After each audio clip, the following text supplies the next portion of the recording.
મહેસાણા શહેરમાં આવેલા ડોક્ટર આંબેડકર બ્રિજને ગાબડું પડવાને લઈ અવરજવર બંધ કરવાનો નિર્ણય લેવામાં આવ્યો છે। મહેસાણાથી વિસનગરને જોડતા માર્ગ પરના બ્રિજની ઉપર સ્લેબના જોડાણની ગેપ પાસે ગાબડાના દ્રશ્યો સામે આવ્યા છે।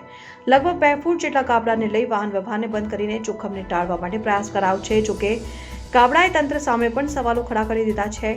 ગાબડું પડવાની ઘટનાની જાણ થવાને લઈને અધિકારીઓએ સ્થિતિની પ્રાથમિક તપાસ હાથ ધરી હતી। હવે ગાબડાની મરામતને લઈ કાર્યવાહી હાથ ધરવામાં આવશે।